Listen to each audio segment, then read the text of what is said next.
Of day one, okay. What you'd expect. With a lot of returning players that are experienced and played a lot of football for us. It was clean, very few mistakes, and again, just what we'd expect and what we should have done today. We did, so it was a good start. How much of an advantage is it to be able to have your quarterback set in the spring this time? Big advantage, especially one that was first team all Pac-12. And Cam has been voted one of our captains. He's a team leader, obviously.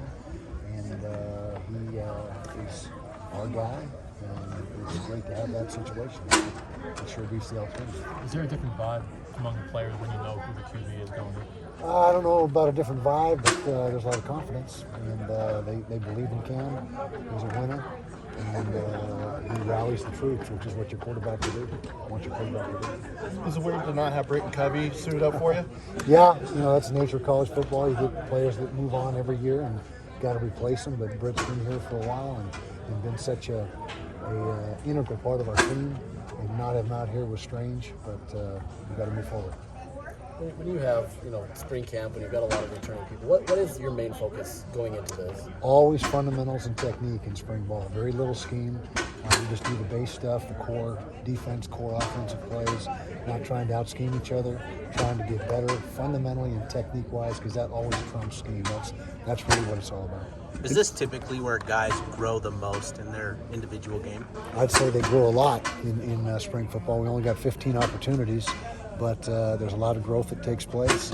And then you hope that continues in fall camp. You got 29 more opportunities in fall camp before you play the game, and you got to be ready to go. In 2019 offseason, you said that you would talk to your team. It's now 25. Sorry to interrupt. Okay, don't do it again. Okay. In 2019, you had said you spoke to your team in the offseason about being favorites. I'm wondering, because of what happened last year and the number of returners and new coaches and some influx in the other teams in the South, would you do the same thing this season? Well, we know we're the champions, coming back, and we're not going to sneak up on anybody. There's a lot of good teams in the South, and so we just got to go about our business like we usually do. But we don't have that under the radar feel to us this year. At least I don't sense that. It seems like the South Division has a lot of depth at QB. Can you remember a time when the division had this much star power at QB? Gosh, I'd have to go back. I know there's been some really good QBs come through. What does it do for the perception of the division with so much QB power? Let me go that way. Well, it's a positive. I mean, that's the most important position on the team is quarterback. That has the most impact on the outcome of the game. And if you've got high caliber quarterbacks, and that usually means your offense is going to function pretty well. You've got a O-line that's replacing a couple of key guys, but quite a few experienced guys coming back. Yeah, we do. We got a lot of good young offensive linemen in the program. We did lose our left tackle, Bam Olasini, and Nick Ford, who played such good football for us for those 4 years. But we do have a lot of talent.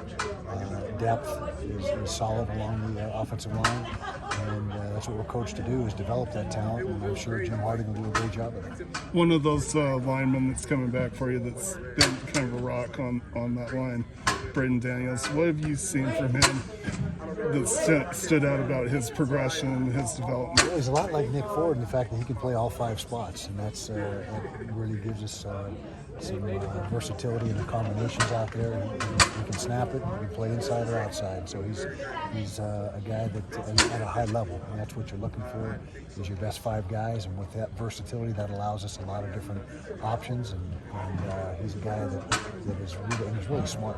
He's obviously intelligent.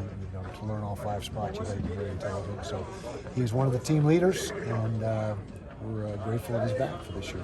When you have the depth at quarterback, I mean, do you try to have a goal in the sense to try to get a number 2 at the end of this, or is it just more development with them? I think both. We want to develop them, but ideally we come out with a 1, 2, and a 3.